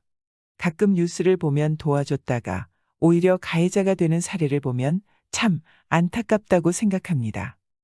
그래서 개인주의적인 사상으로 많이 변하는 것 같습니다. 생각해보면 이웃들하고 이야기를 해본 지가 참 오래된 것 같습니다. 여러분이라도 이웃들과 소통하며 잘 살았으면 좋겠습니다. 과부와 소금 장수가 저녁 내내 땀을 흘리며 그것을 옛날 어느 한 바닷가에 마음이 어질고 부지런한 호래비 소금 장수가 살고 있었습니다. 장수 중에도 제일 천한 쌍놈 장수라 돈은 벌지 못하고 가지가지 천대를 받으며 장가도 못 가고 외톨이로 살아왔습니다. 소금 장수는 부잣집 자식 같으면 서당에 가서 공부를 할 나이인 10살 때부터 아버지가 물려준 쪽지게를 지고 머리에 흰서리가 내릴 때까지 소금 장수를 하니 성이 있고 이름은 있어도 사람들은 성과 이름을 부르지 않고 쪽지게 소금 장수란 천한 벼로를 달아서 불렀습니다. 그러다 보니 타고장 사람들은 물론이요. 이고장 사람들도 이 쪽지게 소금 장수의 성과 이름을 몰랐습니다. 그가 지고 다니며 판 소금을 한 곳에다 쌓으면 태산보다 더 높을 것이고 쪽지게 멜끈으로 쓴 산만 해도 한 달구지에 싣고도 나머지가 있을 것이니 그가 소금을 지고 걸은 길은 말리하고도 꼬랭이가 달릴 것입니다. 이렇게 쪽지게를 지고 소금 장수를 했어도 입에 들어가는 것은 조밥이요 입은 것은 조끼도 없는 무명옷이며 매일 주머니에 떨어지는 돈은 겨우 동전 몇 푼뿐이었습니다. 남들은 장수를 해서 벼락부자가 되거니 안 되어도 곱장수는 한다는데 나는 40년 동안 좋은 날이나 궂은 날이나 더운 날이나 추운 날이나 하루도 쉬지 않고 장수를 했어도 겨우 몇 푼 장수를 하다니 하느님도 무심하고 이내 팔자도 한심하구나. 쪽지게 소금 장수는 하느님을 원망하기도 하고 부모가 준 팔자도 탓하고 가련한 자기 신세도 한탄하곤 했습니다. 그래도 그 소금 장수를 하지 않으면 몇 푼도 벌지 못하니 울면서 겨자 먹기로 소금 장수를 그냥 해야 했습니다. 그러던 어느 날 소금을 다 팔고 돌아오던 소금 장수는 자주 드나들던 주막집에 들렸습니다. 주막집 주인은 과부였는데 상당한 미인이었습니다. 그래서 마음에는 두고 있었지만 워낙 돈이 없어서 꿈도 꾸질 않았습니다. 소금 장수는 문 앞에다 빈 쪽지게를 세워놓고는 주막집 주인 아주머니를 보고 동전 몇 푼을 내놓으며 술과 안주를 청했습니다. 소금 장수는 주인 아주머니가 주는 술 한 사발과 안주 한 접시를 받아서는 쪽지게 다리 밑에 놓고는 쪽지게야, 쪽지게야, 불쌍하고 가련하다. 너도 주인을 잘못 만나서 40년이란 긴 세월을 나와 같이 몇 푼벌이의 숱한 고생을 했구나. 인제 너도 등에 물러나게 되었고 나도 등에 썩살이 박혔구나. 라고 말을 하고는 술사발을 들어 지게등받이에 죽 붓고는 나머지 술은 자기가 마셨습니다. 쪽지게야, 쪽지게야, 너도 고생 나도 고생 우리 고생 끝없구나. 너는 내 갈 길로 가고 나도 내일부터 소금 장수를 그만두고 마지막 길을 가야겠다. 말을 마친 소금 장수는 아버지 때부터 지고 다니던 쪽지게를 번쩍 들어서 바다에 멀리 냅다 던져버렸습니다. 그리고는 주먹 같은 눈물을 뚝뚝 흘리면서 쪽지게를 아쉬운 듯이 바라보았습니다. 자기 등골 땀으로 흠뻑 절인 참나무 쪽지게였습니다. 그런데 이상한 일이 일어났습니다. 바다에 떨어진 쪽지게는 을의 파도에 밀려 떠내려가련만 그렇지 않고 쪽지게 끝이 물 위에서 이리 기우뚱 저리 기우뚱 하고 있었습니다. 쪽지게야, 쪽지게야, 불쌍한 내 쪽지게야, 40년 함께 있은 그 정을 잊지 못해 그러느냐, 아니면 나를 두고 가는 것이 서운해서 그러느냐. 그러지 말고 내 갈 길이나 가거라. 소금 장수가 쪽지게를 향해 혼자 중얼거려도 쪽지게는 쪽지게대로 그 자리에서 그냥 기우뚱하고 있었습니다. 혹시나 쪽지게 목발이 바위 틈새에 끼어서 떠내려가지 못하는가 해서 옷을 벗고 물속에 들어가 쪽지게 목발을 만져보았습니다. 바위 틈새에 끼인 것이 아니라 자갈돌에 박힌 것 같았습니다. 그래서 지게 목발을 빼려고 하니 자갈인 것이 아니라 은전밭이었습니다. 글쎄 쪽지게 목발이 은전밭 속에 깊숙이 박혀서 쪽지게가 떠내려가지 못하고 있었던 것이었습니다. 상점도 아니고 부잣집도 아닌 바닷물 속의 은전밭이 웬 말인가. 놀랍기도 하고 잘 믿어지지 않아서 다시 물속에 머리를 박고 자세히 보니까 정말 틀림없는 은전밭이었습니다. 짐작컨대 그 어느 때 은전을 가득 실은 상선이 여기를 지나다가 바위에 걸려 파손이 되어 물밑에 가라앉은 것 이어서 배에는 다른 것은 없고 온통 은전 꾸러미 천지였습니다. 내가 잘못 보지 않았는가. 40년 동안 몇 푼짜리 소금 장수를 해서 돈 때문에 자기가 환장을 하지 않았는가 하여 눈을 비비고 물속에 다시 한번 들어가 한 움큼 쥐고 나와 보고 다시 봐도 확실하고 틀림없는 은전이었습니다. 그것도 빛이 나는 은전이었습니다. 쪽지게 소금 장수는 눈앞이 캄캄했습니다. 꿈인가 생시인가 꿈꾸면 깨지 말고 생시이면 정말로 되기를 바랬습니다. 정말 꿈 아닌 생시였습니다. 쪽지게 소금 장수는 이 많은 은전을 혼자서는 다 건질 수 없고 건진다 해도 처사할 일이 막연했습니다. 없어도 걱정 많아도 걱정이었습니다. 그래서 물속에 서서 한참 생각하던 끝에 주막집으로 달려가서 주막집 주인 아주머니를 불러왔습니다. 주막집 아주머니, 내가 저기 쪽지게가 서 있는 곳에 가서 은전 꾸러미를 건져올 테니 아주머니는 여기서 받아서는 집으로 자꾸 날라가시오. 쪽지게 소금 장수는 물속에 들어가 노다지 캐듯 은전 꾸레미를 건져내면 그 과부는 건져낸 은전을 큰 함지에 담아 이고 부지런히 집으로 날랐습니다. 한밤중이 되어서야 배에 은전을 다 건지고 죄다 집까지 가져왔습니다. 이때야 쪽지게 소금 장수는 아픈 허리를 펴고 내버렸던 쪽지게를 전처럼 지고 주막집으로 돌아왔습니다. 은전이 엄청나게도 많았습니다. 방 안에 가득 찼습니다. 그는 바닷물에 푹 젖은 빈 쪽지게를 마당복판에 번듯이 세워놓고 그 앞에 깨끗한 멍석을 펴놓았습니다. 그리고는 주막집 아주머니더러 제일 좋은 술 한 동이와 좋은 찬으로 여러 가지를 달라 해서는 멍석 위에 큰 상을 차려놓고는 술 한 사발을 푹 떠서는 지게 등받이에 부었습니다. 쪽지게야 쪽지게야 사랑하는 쪽지게야. 너는 숨없는 물건이지만 주인을 알아주는구나. 고생 끝에 낙이 있다고 이것을 두고 하는 말이구나. 너도 가지 말고 나도 죽지 말고 함께 오래오래 살아보자. 쪽지게 소금 장수는 호래비어 주막집 여자는 과부인지라. 오늘 저녁 서쪽에 걸린 조각다리 중매를 섰는가. 함께 바닷가에서 저녁 내내 일한 것이 인연이 되었는지 새날을 택하여 잔치를 하고 부부가 되어 쪽지게는 곳간에 모셔놓고 아기자기 살다가 1년이 지나 귀동이까지 나와서 늙음학 생활에 꽃을 피우며 잘 살았다고 합니다. 고진감래라는 말이 있죠. 고생 끝에 낙이 온다. 고진감래의 유래가 이렇다고 하네요. 한 농부가 공부를 하고 싶었지만 가난하여 제대로 공부를 할 수 없었습니다. 하지만 농부는 그 상황에 좌절하지 않고 붓 대신에 수치로 종이 대신에 나뭇잎을 이용하여 공부를 했다고 합니다. 결국 이 농부는 크게 성공하였다는 이야기입니다. 요즘 시대에는 고생 끝에 집 한 채 마련하기도 힘들다가 맞는 말인 것 같습니다. 로또나 사업을 하지 않는 이상 크게 낙이 올 날이 없다고 생각합니다. 생각해보면 80년대 때가 좋았던 것 같습니다. 빈부의 격차도 심하지 않았고 집값도 비싸질 않았으며 이웃들끼리 서로 행복하게 잘 지냈었는데 지금은 집 한 채 장만할 수도 없고 이웃들과의 정도 없어진 지금의 현실이 참 안타깝다고 생각합니다. 여종의 머슴을 야릇하게 쳐다보니 소월아 기다려줘.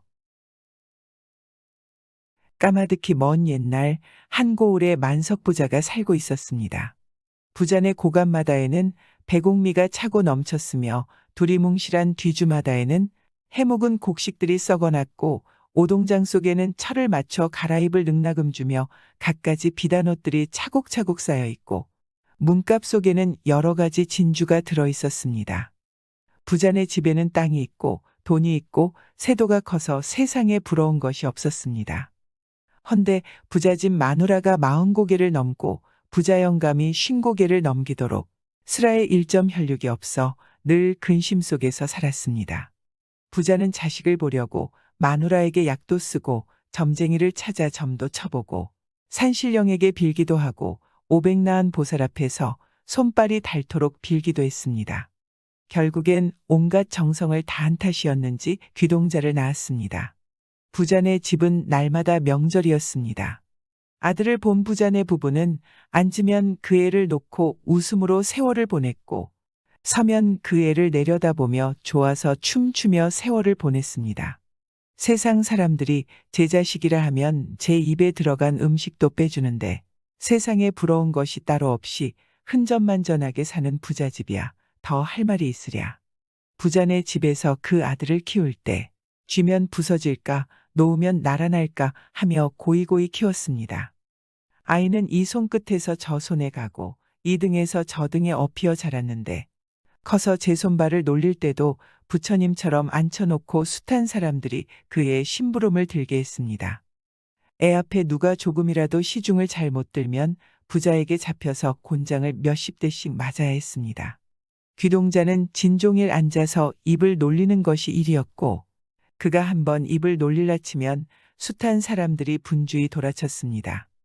아이가 커서 글을 배우는데 그는 선생님 앞에 무릎 꿇고 앉아서 글을 배우는 것이 아니라 선생님이 애 앞에 무릎 꿇고 앉아 글을 가르쳤습니다. 그러니 애가 공부를 잘할 수 없었습니다. 진종일 트집을 부리다 어쩌다 받아 외운다는 것이 바람풍하면 바람풍하였습니다. 그런데 그렇게 밤낮으로 고이고이 받들려 자라던 아들이 그만 몸져 눕게 되었습니다. 무슨 병인지 밥을 먹지 못했습니다. 부자는 속에 불이 달려 좋다는 음식을 다 해대도 인삼 녹용을 얻어들인다, 곰의 발족을 얻어들인다 하며 야단을 쳤지만 아들은 아들대로 더해만 갔습니다. 처음에는 그래도 고양이 목가심하듯 입질하던 것이 차차 날이 가니 물 한 모금도 마시지 못했습니다. 그러니 등이 후끈 달아난 것은 부자 내외습니다. 그들은 돈을 물 쓰듯 하면서 날마다 용하다는 의사는 다 청해드리고 좋다는 약은 다 썼습니다. 하지만 백약이 무효하고 백의원이 머리만 젓고 돌아갔습니다. 무당을 청에다 굿을 해도 쓸데없고 점쟁이를 청에다 점을 쳐도 방도가 없었습니다. 아들의 얼굴은 오이꽃처럼 노랗게 되었습니다. 이렇게 가다간 돈 다 쓰고 사람까지 잃을 형편이었습니다. 이때 부자집 머슴으로 있던 박돌이가 부자를 찾아 말했습니다. 주인님, 왜 그렇게 돈을 망탕 물쓰듯 하십니까? 그러지 말고 저희 말을 들으십시오. 저에게 대책이 있습니다.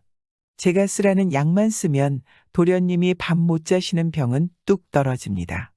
라고 말하니 부자는 놀라며 머슴에게 말했습니다. 그래, 그게 정말이냐?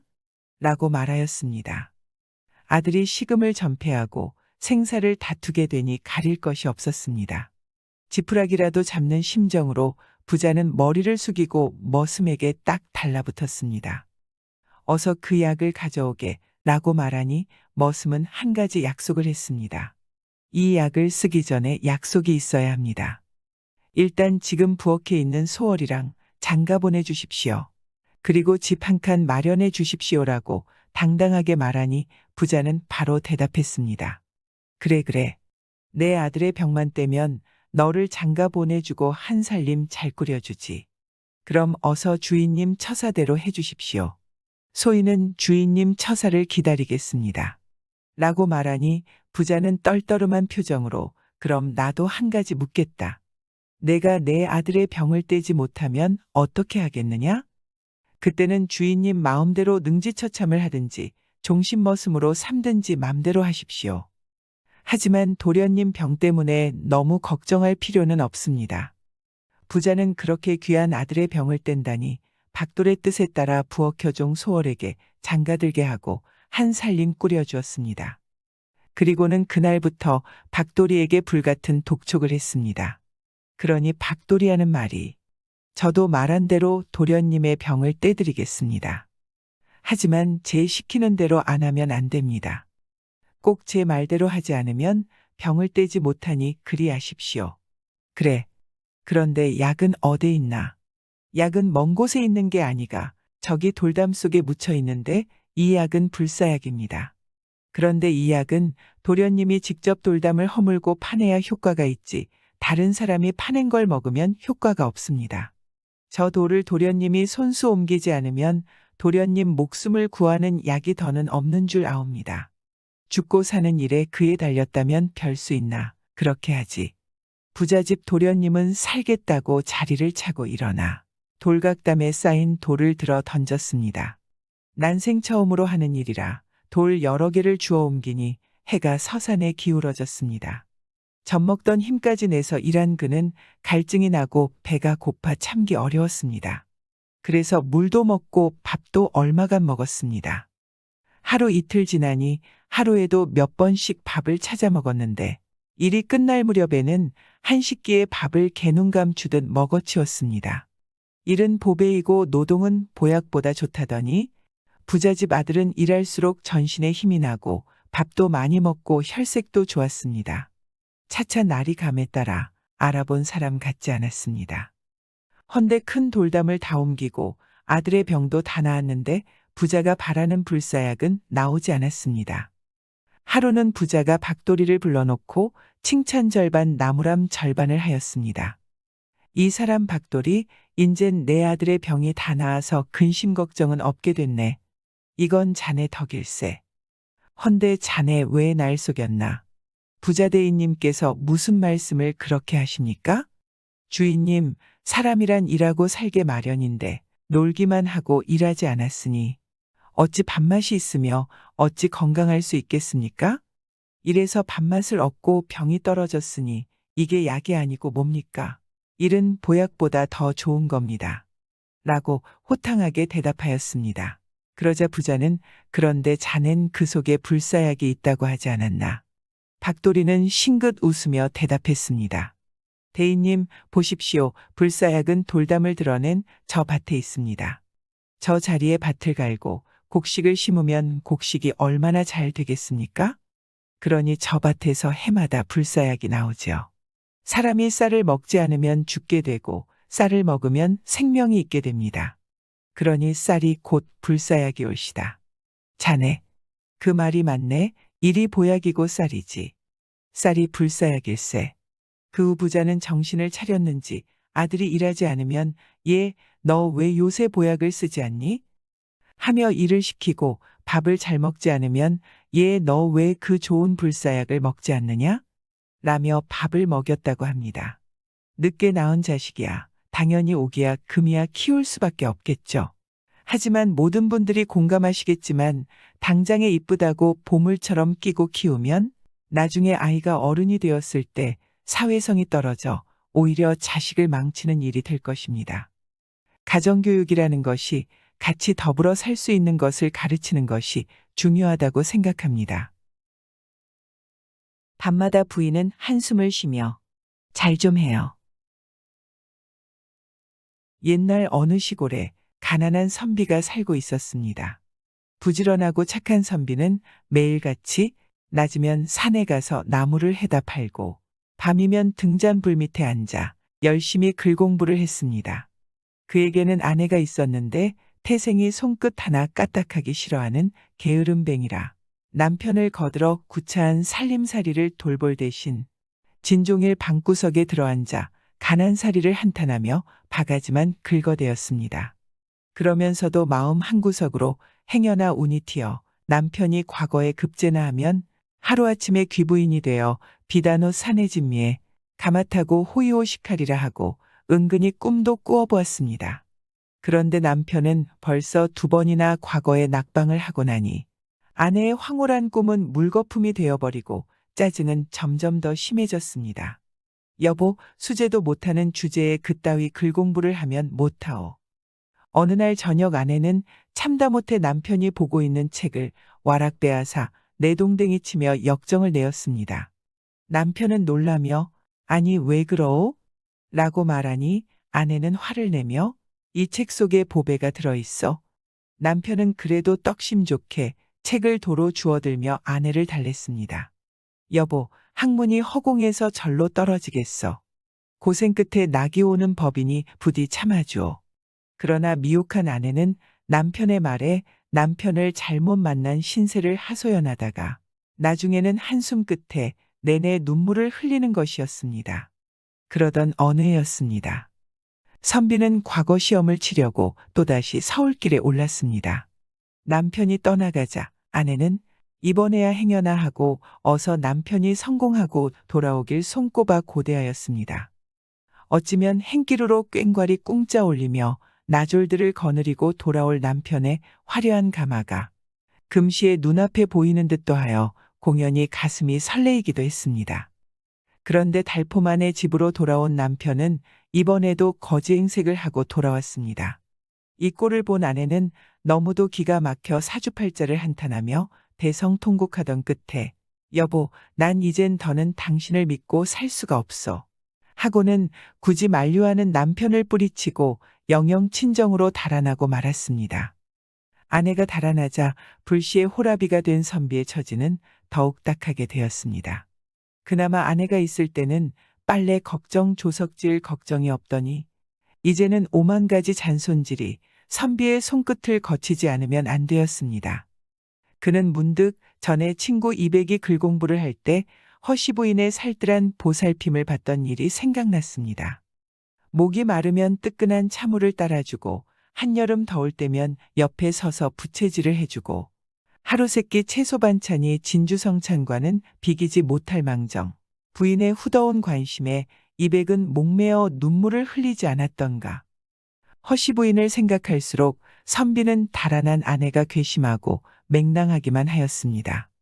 하지만 그는 대장부 한 번 먹은 마음을 굽힐세라 여름이면 빈대 벼룩이 득실거리는 골방에서 겨울이면 찬설이 반짝이는 벽을 마주하고 앉아 상투에 노끈을 메어 천정에 달아놓고 갈마드는 졸음을 쫓아버리며 한밤중까지 열심히 글을 읽고 또 읽었습니다.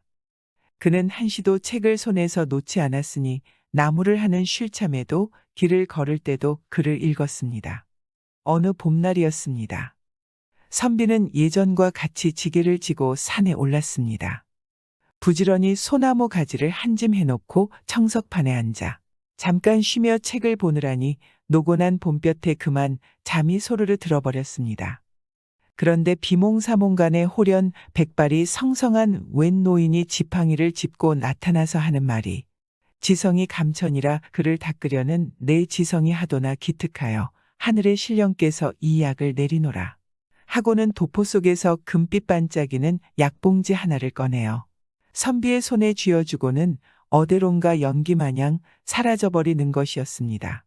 깨고 나니 꿈이라 선비는 하도 이상하여 손을 펼쳐보니 과연 손에는 눈부신 약봉지가 쥐어 있었습니다. 집으로 돌아온 선비는 나무짐을 내려놓자 바람으로 물을 끓여 약을 다려 먹었습니다.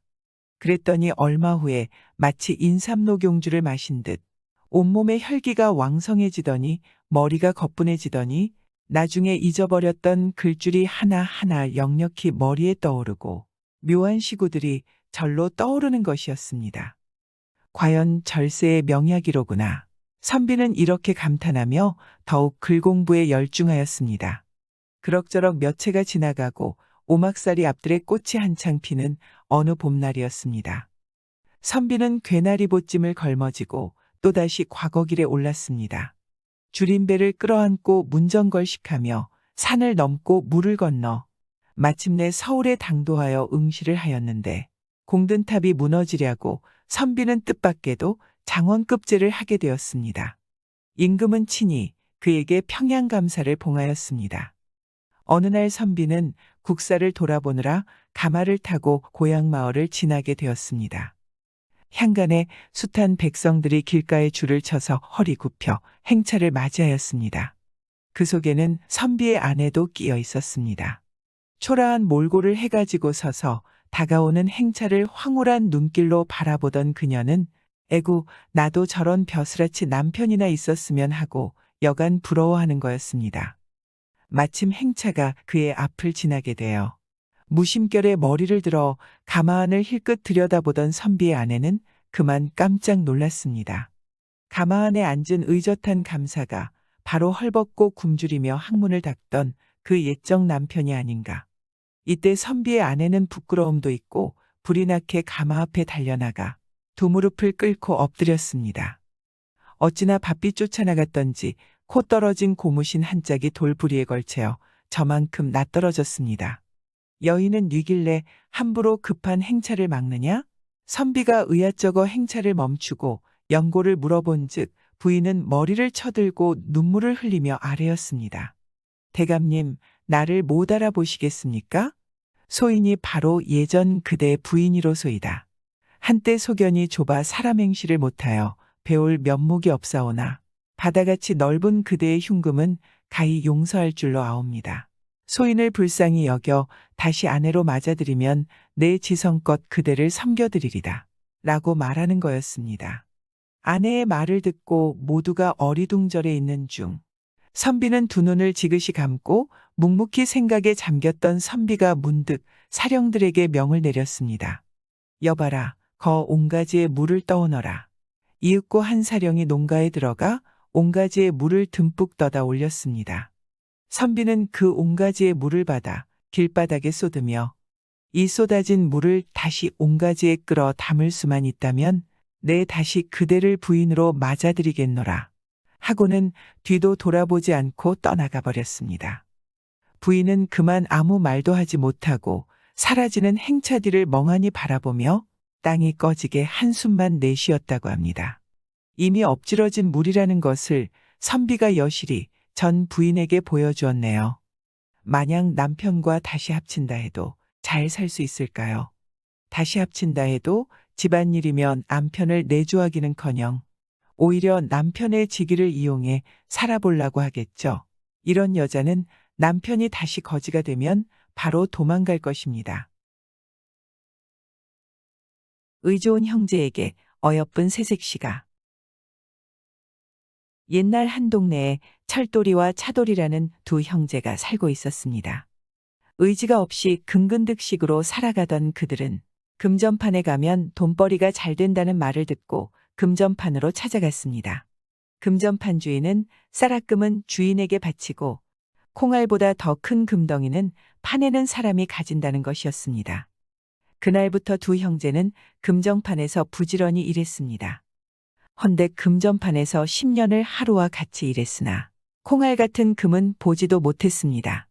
형제는 금전판에서 노총각이 되었지만 은전 한 푼 벌지 못하였습니다. 철돌이와 차돌이는 그래도 오늘일까 내일일까 하며 금전판에서 부지런히 일했습니다.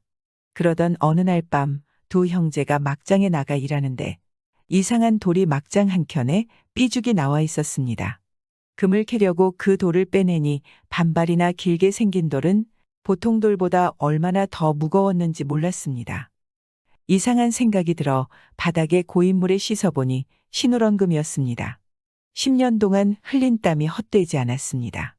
두 형제는 기쁨에 겨워 금을 만져도 보고 들어도 보았습니다. 이튿날 두 형제가 발반이나 되는 금을 캤다는 소문이 온 금전판에 퍼졌습니다. 금전판 주인도 난생 이렇게 큰 금덩이는 처음 보았는지라 상당히 좋아했습니다. 하지만 제가 내놓은 법이라 숱한 사람들 앞에서 그 금덩이를 빼앗을 수 없었습니다. 철돌이와 차돌이는 더는 지체하지 않고 친구들과 작별 인사를 하고 고향길에 발길을 돌렸습니다. 고향으로 돌아가는 그들에게는 꿈도 많았습니다. 집도 덩실하게 지어놓고 밭 사고 소를 사 농사도 하고 어리무던한 색시도 맞아들여 새 살림도 남부럽지 않게 해보리라 생각했습니다. 형 철돌이가 금덩이를 지고 앞에서 걷고 동생 차돌이가 그 뒤를 따랐습니다.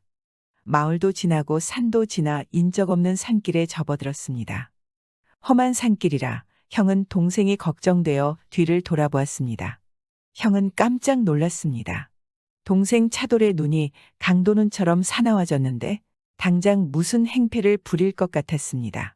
형제 사이에 한마음 한뜻이 되어 천신만고를 다 겪고 금덩이를 얻었는데 금이 생기자 형제 사이에 이렇게 되었느냐며 형은 탄식하였습니다. 철도리는 금을 지고 한참 걷다 아무래도 무슨 일이 생길 것 같아서 금을 동생에게 넘겨주었습니다. 동생 차도리는 좋아 웃으며 형에게서 금을 받아 지고 걸었습니다. 황금은 혹사시며 인심은 조석변이라더니 정말 그랬습니다. 동생에게 금을 넘겨주고 동생의 뒤만 따르던 형도 엉뚱한 생각이 들었습니다. 저놈이 금을 혼자 독차지하려는구나. 내 놈을 가만두지 않을 테다. 형은 이런 생각을 하며 이를 악물었습니다. 하지만 피로 나눈 형제인데 형제 간의 정을 어찌 금에 비하랴. 이런저런 생각을 하다 보니 두 형제는 어느 사이에 역마루에 올랐습니다. 그들은 길 옆에 나란히 앉아서 땀을 들이게 되었습니다. 이때다 싶어 형 철도리는 동생 차도리를 보고 속심의 이야기를 했습니다. 동생, 우리는 막장에서 갖은 고생을 다하며 일할 때도 한마음 한뜻이 되어 일했네. 그런데 황금이 생기고 보니 형제 사이가 달라지는 것 같네. 나는 우리 형제 간의 정을 해칠까 겁나네. 그러니 이 금을 어떻게 처리하면 좋겠나. 형 철도리가 이렇게 말하자 동생 차도리도 마음속에 도사리고 있던 무서운 생각을 내놓았습니다. 형님이 금을 지고 걸을 때 내 마음도 불시에 변하여 하마터면 형님을 해칠 뻔했어.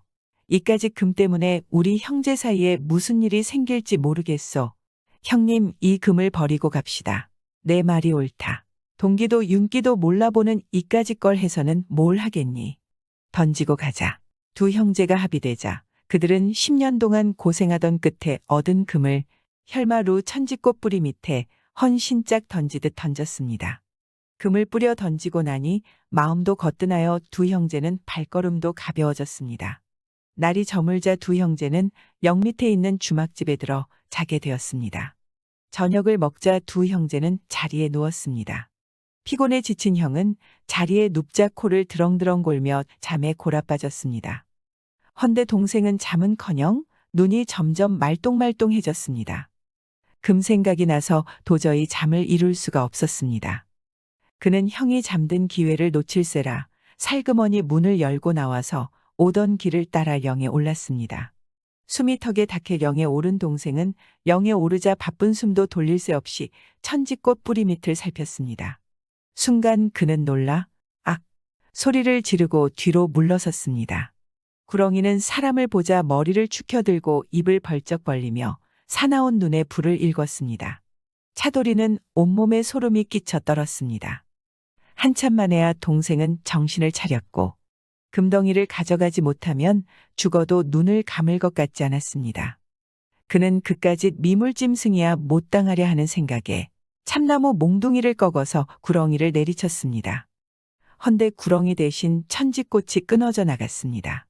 그러자 천둥이 우는 듯 요란한 소리가 나더니 구렁이가 차도리한테 덮쳐들었습니다. 차도리는 생사결단하고 구렁이와 싸웠지만 구렁이를 당해내는 재간이 없었습니다. 구렁이는 차도리를 통째로 삼키려 들었습니다. 그러니 금 생각도 오간데 없었습니다. 차도리는 걸음아 날 살려라 하며 뛰어서 영을 내려왔습니다. 날이 셀녘해야 주막집에 돌아온 그는 형님이 알고 일어나는 것만 같아서 살그머니 문을 열고 들어가 형 옆에 누웠습니다. 전날 저녁에 구사일생으로 살아온 동생은 자리에 눕자 잠에 골아빠졌습니다. 그런데 다음 날 동생이 잠들었을 때 형 철도리가 딴 생각을 했습니다. 아무리 생각해도 금을 던지고 온 것이 마음에 내려가지 않았습니다. 하여 그도 동생 몰래 영에 올라갔습니다. 형 철도리도 밤새껏 구렁이와 싸우다 겨우 목숨을 부지해 가지고 주막집까지 찾아왔습니다. 그는 주막집에 이르자 동생 옆에 앉았습니다. 미처 동생이 눈을 뜨고 앉았습니다. 하지만 동생은 별다른 기색이 없이 형님을 보았습니다. 형 철도리는 자기도 방금 일어난 듯 눈을 비비고 동생과 말했습니다. 동생, 난 지난밤에 이상한 꿈을 꿨네. 형 철도리는 지난밤 자기가 겪은 일을 꿈 이야기로 엮어서 자초지종을 다 말했습니다. 그러자 동생이 또 말했습니다. 형님, 전날 밤에 나도 그와 똑같은 꿈을 꾸었어. 동생이 또 같은 꿈 이야기를 하자 형은 동생을 보고 물었습니다. 동생도 그런 꿈을 꾸었구만. 동생 꿈이란 허황한 건 아닌데 동생이 혹시 그런 일을 실제로 겪고 하는 소리 아닌지. 형이 이렇게까지 묻자 동생은 형님의 손을 잡아쥐었습니다. 형님, 제발 한 번만 용서해 주오. 실은 꿈 이야기를 한 게 아니라 형님 몰래 금을 가지고 가려다 하마터면 그 구렁이한테 죽을 뻔했어. 동생은 눈물이 그렁해서 형님의 손을 잡고 빌었습니다. 그러자 형 철돌이가 또 동생 차돌에게 빌었습니다. 내가 형질 못하겠다. 내 마음도 숫덩이 같이 변하였었네. 나도 동생한테 꿈 이야기를 한 게 아닐세. 동생, 우리 빨리 고향에 가서 마음 맞춰 손 맞춰 농사일이나 합세.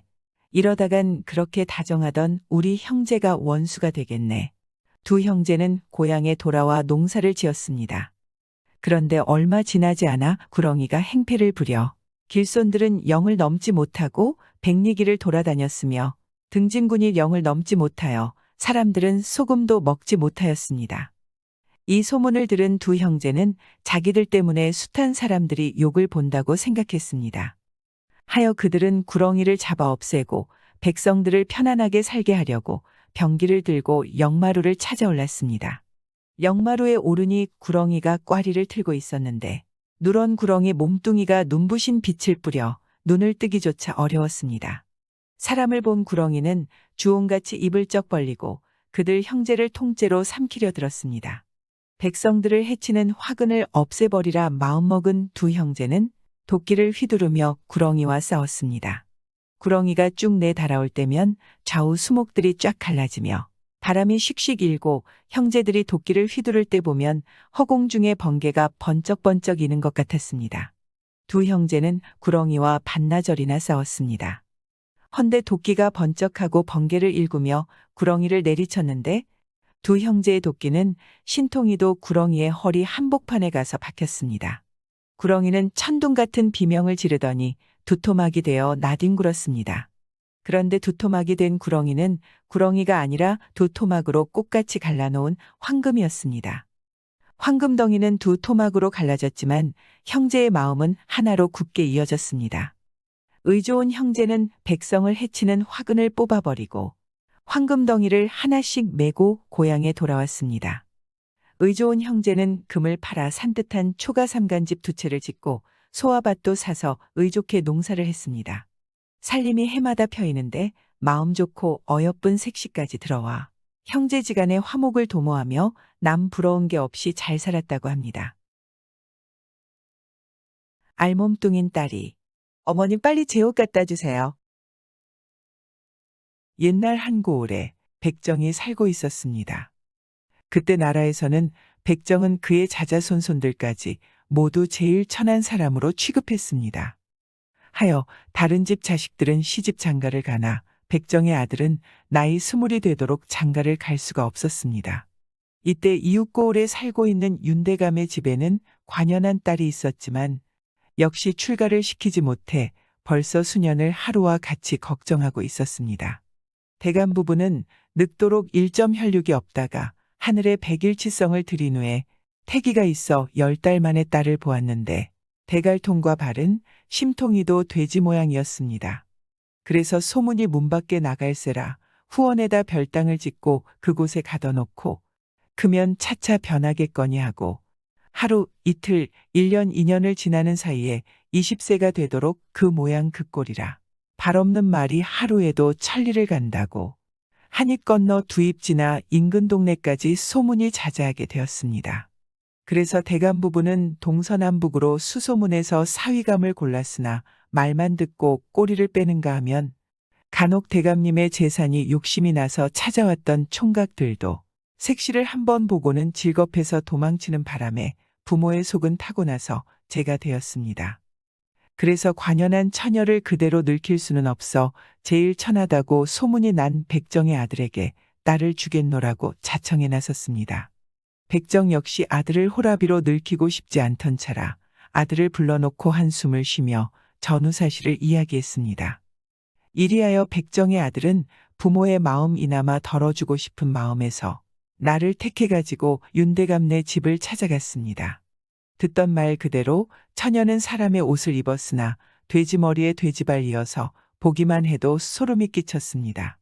백정의 아들이 가만히 생각하기를 우리 아버지가 백정이라고 해서 나까지 이런 여자와 배필을 잇게 되는가 하고 한탄하다가 이것도 팔자인가 아니면 연분인가 하고 중얼거리며 지루한 하루해를 보내고 밤이 되자 신부방으로 터벅터벅 걸어갔습니다. 그날인즉 보름날이라 달이 휘영청 밝은데 달빛은 후원 별당을 어루만지더니 창문을 뚫고 들어와 빈 베개만 비춰주니 백정아들의 생각은 밑빠진 바다같이 깊어만 갔습니다. 일생의 배필이란 여자가 돼지머리에 돼지발 쪽을 가졌으니 내가 백정의 아들이라고 잡아서 고기라도 팔아 돈이라도 모으라는 겐가. 이 생각 저 생각 하느라니 잠은 오지 않고 눈은 점점 말똥말똥해 나서 탄식하며 각시를 보느라니 눈물이 글썽글썽해서 고개를 숙이고 앉아있는 것이 미물의 짐승이 남아 하도 측은한 생각이 들었습니다. 여보, 양부모가 정해준 혼인이 네 좋아도 내 아내여. 못나도 내 아내니 우리 함께 삽시다. 이것이 하늘이 준 연분이 아니겠어. 그러니 새각시의 더운 눈물이 백정의 아들의 손등을 한뿍 적시었습니다. 새각시는 창문가에 다가앉아 보름달을 향하여 중얼거리며 손을 싹싹 비비더니 문을 열고 밖으로 나갔습니다.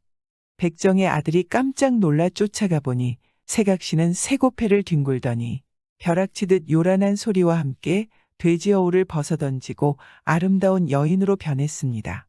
백정의 아들이 하도 놀랍고 신기해서 어쩔 바를 모르는데 처녀는 돼지 어울을 들고 와서 옆에 놓고는 저는 옥황상제의 셋째 딸로서 인간에 대한 감정이 너무 깊다고 죄를 받아 인간에 내려와 돼지로 태어나서 굴욕을 받다가 보름날 백정의 아들과 인연을 맺어야만 비로소 인간으로 될 수 있는데 오늘 천행으로 귀한 님을 만나 허울을 벗게 되었으니 버리시지 않는다면 소첩이 평생을 받들어 모실까 하옵니다. 하며 이마를 숙이는데 천하에 둘도 없는 미인이여. 예의범절 또한 출중하려니와 목소리는 꾀꼴새가 무색할 지경이었습니다. 그날 밤 윤대감은 일이 어떻게 되나 하고 들랑날랑하며 뜬 눈으로 장밤을 새우고 날이 밝자 하인을 불러 신부방에 가보라고 했습니다.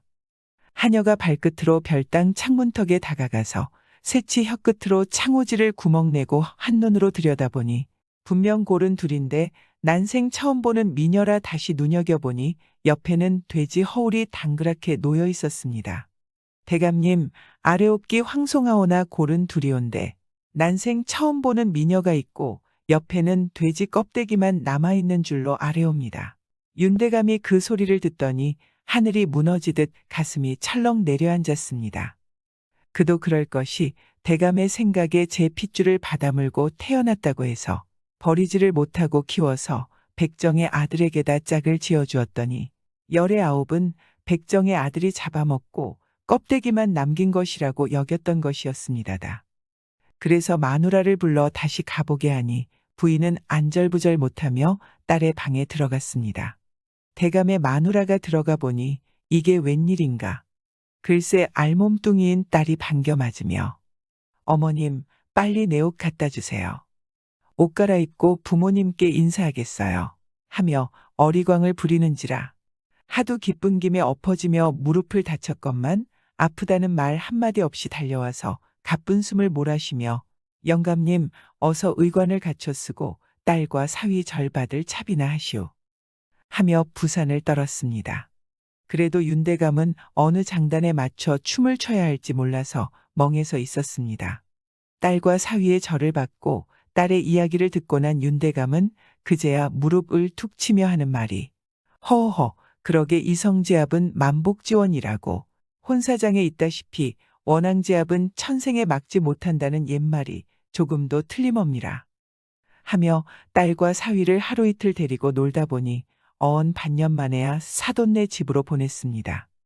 이때 백정네 집에서는 아들을 보낸 후에 하루를 삼추같이 눈뿌리가 빠지게 앞산 오솔길을 바라보며 기다렸으나 종무 소식인지라 백정이 매일 술상을 앞에 놓고 탄식하며 하는 말이 내가 하도 가난해서 백정지를 한 탓에 결국엔 돼지 며느리가 차례져 이 녀석이 안 오는 걸 보니 아무래도 잡아먹고 오는 모양이지 하고 푸념하는데 난데없이 신랑 신부가 도착했다는 기별이 전해왔습니다. 백정이 버선발로 마루에 나서서 가만히 바라보았습니다. 가마에서 사뿐 내려 절하는 며느리를 보자 어찌나 기쁘고 반갑던지 절받을 생각은 안 하고 저도 모르게 야, 난 윤대감님의 딸이 돼지 혼을 타고난 돼지라기에 백정이란 천한 일을 했다고 후회했는데 이젠 죽을 때까지 백정질을 해야겠다 하며 며느리의 팔을 잡고 덩실덩실 춤을 추며 어디 보세나 며느라기 이게 꿈인가 생시인가 라며 춤을 추면서 말했습니다. 아버님, 사람이란 만물의 영장인데 없다고 업신보지 말고 천하다고 깔보지 말아야지요. 북이란 있다가도 없는 법이요. 없다가도 있는 법이지요. 이 세상에 백정이 없다면 잔치, 환갑상은 물론이요. 제상에 육부치는 뭘로 놓으며 임금님이 잡수시는 육부치는 누가 잡아서 올리겠나이까? 그러니 이 세상의 백정의 일이 제 일인 줄로 아뢰나이다. 며느리의 말에 마음이 후련해진 백정은 그렇고 말고 그렇고 말고 하고 연신되뇌이었습니다. 그 후 그들은 화목한 가정에 웃음을 꽃피우며 남부럽지 않게 살았다고 합니다. 며느리의 말이 100번이고 1000번이고 맞는 말인 것 같습니다. 그 당시 백정이 있었기에 고기 맛도 볼 수 있었고 건강도 챙길 수 있었던 건데 본인이 직접 잡지 않았다고 해서 깨끗한 사람이 될 수 있을까요? 어떻게 보면 오히려 백정을 특별 전문직으로 대해주는 것이 맞았던 것 같습니다. 구독과 좋아요, 알람 설정은 사랑입니다.